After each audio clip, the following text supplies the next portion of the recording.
Marketing Square. Bienvenue sur Marketing Square, le rendez-vous du gros marketing. Le gros, c'est un marketing qui sort des clous, qui se réinvente, qui se renouvelle. C'est aussi un mindset qui repose sur l'envie de se dépasser, de se détacher de ses opinions une bonne fois pour toutes et d'apprendre en continu. Si tu te reconnais dans cette description, que tu sois débutant ou expert, abonne-toi. Ce podcast va devenir ton meilleur allié. Vous êtes une marque ou une entreprise qui cherchez à étendre votre portée sur les réseaux sociaux ou bien un créateur de contenu à la recherche de partenariats? Richmaker est là pour vous aider. Cette plateforme de mise en relation entre marques et influenceurs spécialisée en B2B est conçue pour vous permettre de toucher de nouvelles audiences à moindre coût. Avec Richmaker, vous pouvez trouver les partenaires idéaux pour votre prochaine collab en un clic. Rendez-vous sur Richmaker pour faire le plein d'idées et développer ce levier inexploité qu'est le partenariat. Bon épisode à tous! Bonjour à tous et bienvenue dans ce nouvel épisode de Marketing Square. Aujourd'hui, je suis accompagnée de Valentin Decker et on va parler de ChatGPT. Quelles opportunités et quelles menaces pour les créateurs de contenu? Valentin, bienvenue dans le podcast. Merci beaucoup Caroline, très heureux de faire ça avec toi aujourd'hui. Du coup, toi, Valentin, tu es copywriter, tu es devenu entrepreneur, tu as lancé Sauce Writing, qui est une super école pour le copywriting. Au quotidien, forcément, tu es concerné par ChatGPT. Si tu devais nous dire comme ça, en termes d'heures, combien de temps ou peut-être combien de tâches tu as automatisé grâce à ChatGPT, ça représente quoi dans ton quotidien? Je démarre mes journées par un créneau d'écriture tous les matins. J'ai une heure bloquée dans laquelle je veux écrire et ne rien faire d'autre. Comme ça, j'avance sur mes sujets de fond et mes contenus de fond. Et là, je sollicite de manière très régulière ChatGPT. On pourra creuser ça après, mais je pense que l'outil n'est pas encore parfait quand on veut lui déléguer entièrement de l'écriture. Je pense qu'on n'en est pas encore là. Par contre, comme outil de support, comme assistant, comme aide au brainstorming, c'est un outil qui est génial. Donc, dès que je dois structurer un contenu, dès que je dois avoir des idées, dès que je dois brainstormer des choses, construire des plans, c'est un super outil et je l'utilise tout le temps. Tu peux nous donner un exemple concret justement pour le brainstorming, du coup le fait d'aller chercher des idées. C'est quoi une requête que tu pourrais taper là ce matin? Est-ce que tu te souviens de ce que tu as tapé? Comment tu lui donnes les meilleures indications pour qu'il puisse t'aider justement à aller chercher des idées? Alors ChatGPT, ce qu'il faut bien comprendre, si tu donnes de la bonne info en entrée, tu vas avoir de la bonne info en sortie. C'est comme un chef cuisinier, si tu lui donnes des bons ingrédients, il va te faire un bon plat. C'est un peu pareil. Et à l'inverse, si tu lui donnes des ingrédients un peu moisis, il va te sortir un truc un peu moisi. C'est pour ça qu'au départ, quand on utilise ChatGPT pour la première fois, on se dit « Ah, mais c'est un peu nul ». C'est un peu nul, surtout parce qu'on ne donne pas forcément les bonnes indications. Donc, dans ce cas-là du brainstorming, typiquement, les genres de choses que je tape, c'est « Bon, ChatGPT, je suis… » Donc là, je donne le contexte, en train d'écrire un article sur tel sujet. Et là, je lui demande souvent quels sont les points importants que je dois aborder selon toi pour ne rien manquer sur ce sujet-là. Ça, c'est une manière de faire. J'aime bien également le solliciter sur la partie où je structure un peu mon contenu. Donc, je lui donne mon plan. J'écris sur ce sujet, voici le plan que j'ai en tête, voici la structure que j'aimerais dérouler, qu'est-ce que tu en penses, est-ce que j'oublie des choses? Et donc là, il est super bon pour compléter, pour aller voir d'autres choses. Tout n'est pas pertinent, mais il donne des éléments intéressants pour compléter et pour affiner ce que j'ai déjà fait moi. Tu l'utilises pour aller chercher des idées. Il y a aussi un truc génial pour tous ceux qui nous écoutent, qui ont en fait trop d'idées. Alors là, tu nous as dit c'est super parce que justement, parfois, on s'en mêle un peu les pinceaux et du coup, là, ça vous permet d'avoir une vision un peu globale, mais surtout, ça permet de synthétiser. Et ce qui est génial, si tu as un peu trop d'idées et que ça part dans tous les sens, tu peux aussi lui dire regroupe les idées et tu peux en fait l'utiliser aussi comme un super correcteur de structure pour ceux qui ont du mal à s'organiser, ça fourmille, ça part un peu dans tous les sens et vous avez du mal à donner une direction. C'est un super outil en fait de reformulation. C'est un super outil aussi de repurposing. Une fois que tu as une pièce de contenu sur un format, tu peux utiliser ChatGPT comme un super assistant qui va te le reformater pour un autre format. Je te donne un exemple très concret. Moi, je fais une grosse stratégie SEO sur mon blog.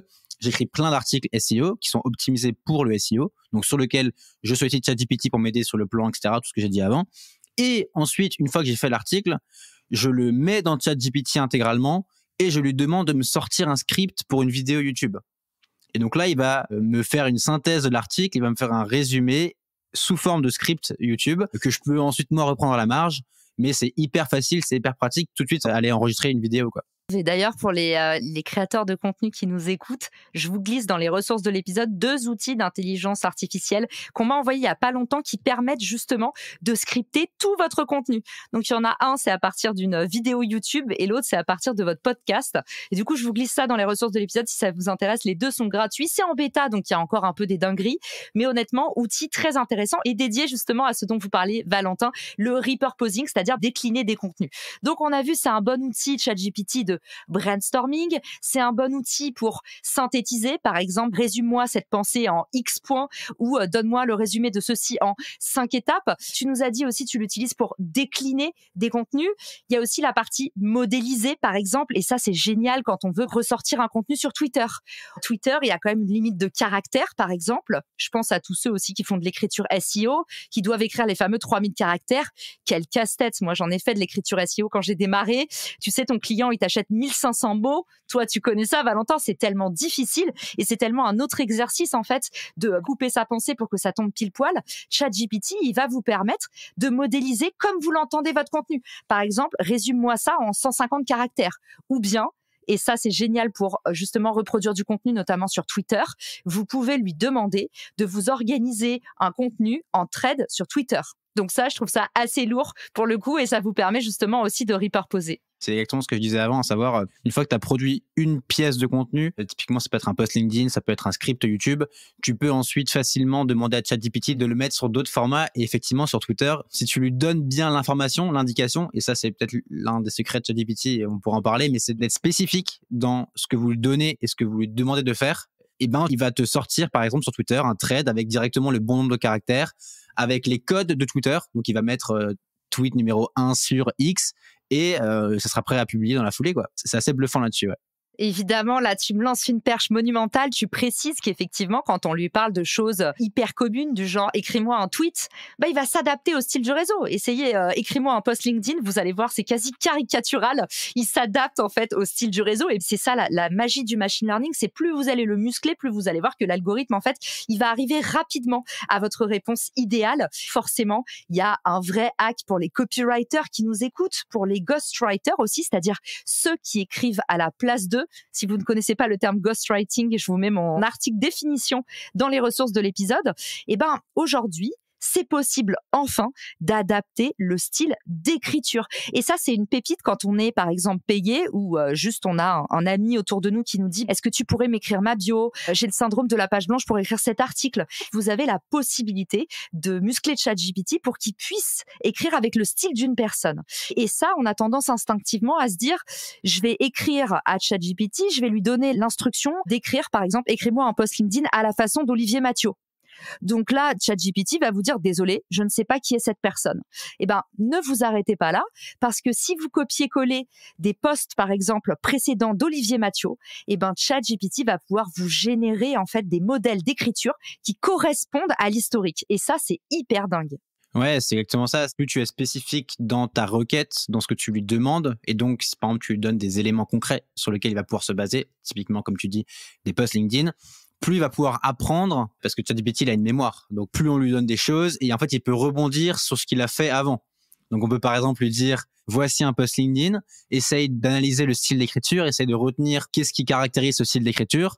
Et ensuite, on peut lui dire, OK, maintenant, à partir de ça, écris-moi un post sur X sujet qui reprend ce style d'écriture. On peut aller vraiment très loin quand on s'amuse un petit peu et quand on comprend que c'est pas uniquement un bot qui va faire un contenu un peu basique, mais on peut aller plus loin parce que on lui donne des bonnes informations, parce qu'on le guide au maximum sur qui on est, sur ce qu'on veut, sur quel objectif, sur quel ton de voix et sur quel style d'écriture on veut avoir. C'est exactement ça. Et à partir de là, on se rend compte que, en fait, c'est pas que un outil pour les copywriters. C'est pas seulement un outil pour ceux à qui on demande sur commande d'écrire. Parce que je vous donne un exemple tout simple. Je viens de sortir un nouveau site qui propose des consultings de la part de personnalités. J'ai dû écrire 30 biographies. Ça, c'est le job de l'entrepreneur. C'est souvent de devoir gratter du papier. Moi, pour aller plus vite, j'ai mis en place un système où justement, j'utilise ChatGPT pour pouvoir coller à la plume de mon invité, de la personne pour laquelle j'écris. Du coup, j'avais mis en place un petit système tout simple où avec 2 questions, les 30 biographies, j'ai pu les faire en 1 heure au lieu de, je sais pas combien de temps ça m'aurait pris, Valentin, mais c'est monumental. Donc, vous pouvez faire ça avec tout, avec les fiches produits, par exemple, avec les posts LinkedIn, bien entendu, si vous êtes chargé de com et que vous devez écrire à la manière d'eux, je pense que ça va vous changer la vie, vraiment, que vous soyez entrepreneur, solopreneur, directeur communication ou juste simplement en train d'aider des potes à mieux écrire ou faire des dissertations pour vos potes du lycée. Non, mince, ça, on n'était pas censé le dire. Ouais, non, mais t'as raison, c'est un super exemple. Et puis, il y en a qui vont encore plus loin et qui le connectent à des outils comme Make ou Zapier, qui sont des outils pour connecter différents outils entre eux et qui connectent des feeds de contenu. Donc, par exemple, Feedly. On peut imaginer que tu reçois une newsletter. tu l'envoies directement avec une automatisation sur ChatGPT. Tu demandes à ChatGPT avec un prompt de résumer le contenu, par exemple en 500 ou en 1000 mots. Et ensuite, tu peux lui demander, par exemple, d'en faire un post LinkedIn ou d'en faire un thread Twitter. Et le tout de manière automatisée. Donc vraiment, si on veut s'amuser, on peut aller très loin avec cet outil-là. Trop intéressant que t'en parles parce que j'ai vraiment l'impression que ChatGPT, on ne peut pas du tout l'automatiser. Il va falloir qu'il y ait quand même un humain de bout en bout parce que honnêtement, pour avoir autour de moi plein d'adeptes, un peu early adopters de ces nouvelles IA qui sortent, j'ai vu des potes me dire mais attends, moi je vais avoir des scores SEO de ouf, j'ai complètement tout automatisé ma création de contenu et en fait je les ai vus créer des trentaines d'articles faits sur ChatGPT. Alors Google a annoncé dans un article récemment, je vous le mettrai dans les ressources de l'épisode, que en aucun cas, ils allaient pénaliser des articles générés par l'IA, même s'ils le détectaient. Mais par contre, on va pas se mentir, en fait, ce que Google valorise, c'est aussi le temps que les gens ils vont passer sur un article. Et aujourd'hui, pour moi, même si tu lui dis écrit à la manière d'eux, il fait quand même du contenu qui est hyper formel, hyper rigoriste, qui a pas beaucoup d'âme, et surtout, l'humour n'est pas possible, par exemple. Oui, c'est clair. C'est pour ça que moi je disais dès le départ que si on lui délègue intégralement l'écriture, la création de contenu, c'est pas la bonne manière de voir les choses. La manière de voir les choses qui fonctionne bien, c'est de le voir comme un assistant, comme un outil pour aller brainstormer, pour aller compléter une phase de recherche. Ma phase d'écriture tous les matins, j'écris encore moi-même et j'ai une conviction là-dessus, c'est que ChatGPT va permettre de créer beaucoup de contenu standard en masse. Je pense que c'est ce qui va arriver. On va être inondé de contenu créé par ChatGPT et par tous les autres outils d'IA très vite, et je pense que ça devient déjà le cas. Mais qui dit contenu standard dit qu'en fait, on ne crée aucune relation avec ce contenu-là. Alors qu'à l'inverse, comme tu dis, il faut mettre de l'humour, il faut mettre de soi, il faut les rendre personnels. Et là-dessus, ChatGPT est encore loin de pouvoir le faire. Donc moi, je pense que, je dirais un peu du sujet, mais je pense que l'avenir des créateurs de contenu qui voudront sortir du lot avec leur contenu à l'ère des IA, ce seront des gens qui vont créer des contenus qui seront différents, qui seront personnels, qui seront joueurs et qui vont faire le genre de contenu qu'une IA, par définition, ne peut pas écrire.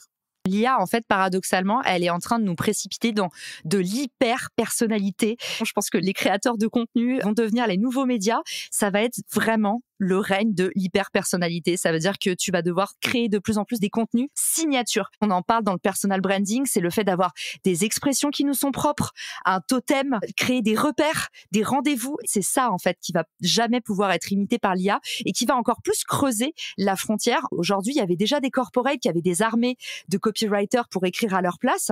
Et au final, on voit bien que s'il n'y a pas d'âme dans un contenu, quelle que soit la volumétrie, ça perd jamais. Je suis d'accord à 100% avec toi. Et moi, il y a deux idées que j'ai souvent en tête et que j'aimerais partager aujourd'hui. C'est, première idée, si tout le monde possède un outil, plus personne ne le possède, plus personne n'a d'avantage. Et donc là, c'est ce qui se passe. Tout le monde va avoir accès aux IA. Mais si tu ne fais que ça, tu auras juste un contenu comme tout le monde et tu n'auras aucun moyen de te différencier, tu n'auras aucun moyen de te démarquer. Et la seconde idée, c'est que dans un monde où il y aura de plus en plus de contenu généré automatiquement par des IA, par des robots, tout ce qu'on voudra, ce sera de l'humain. Plus il y aura d'IA, plus il y aura de robots et plus on cherchera des contenus authentiques, humains, personnels, véridiques, avec aussi des écueils, des erreurs, mais tout ce qui va nous rendre humains, je pense qu'on va y être de plus en plus sensible.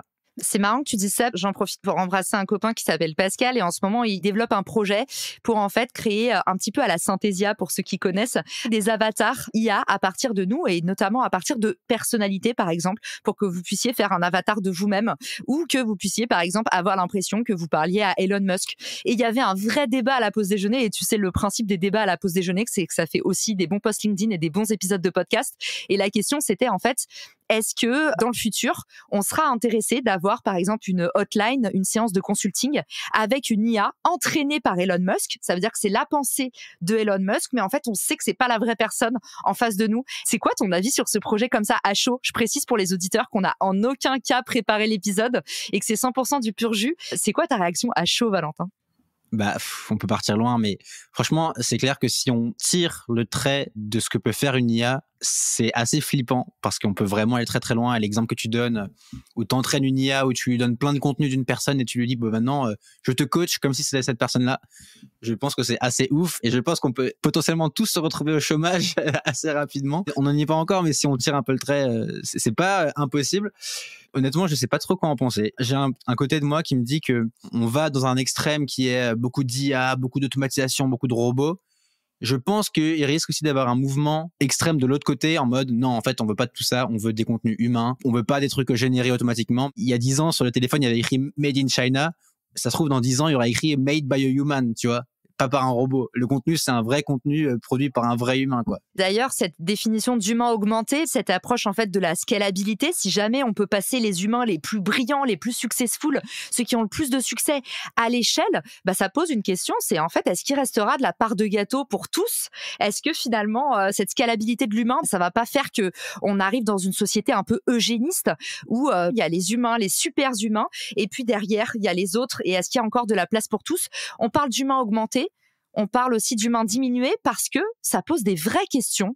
L'IA est-ce que finalement ça va pas nous rendre plus cons? Excusez-moi du terme. Moi, au quotidien, je me rends compte à quel point je suis un humain diminué parce que je suis tellement habituée à avoir Maps dans mon téléphone, Valentin, que si jamais mon téléphone a plus de batterie, je ne sais même pas rentrer chez moi à pied. Je force un peu le trait, mais je sais pas si ça vous fait la même chose, mais j'ai l'impression qu'on a tellement été une génération guidée par des GPS qu'aujourd'hui, on n'est pas capable, si on est coincé en forêt, en voiture, ou si on est même parfois dans notre propre quartier à 3 rues de chez nous, on sait plus s'orienter, on sait plus regarder autour de nous. Je me dis, est-ce que ça va pas être pareil? Est-ce que au final, avoir accès à ChatGPT, ça va pas nous sortir de notre capacité à synthétiser, à nous débrouiller, à trouver des solutions, à nous creuser le cerveau? Je suis d'accord à 100% avec toi et là, on parle beaucoup de ce que l'outil permet de faire, le temps qu'on peut gagner, l'efficacité, etc. Tout ça, c'est juste et je pense qu'il faut le mentionner et il faut essayer de comprendre comment ça marche. N'oublions pas aussi que le contenu, ça a beaucoup d'autres vertus. Il y a des vertus de déjà juste le plaisir d'écrire,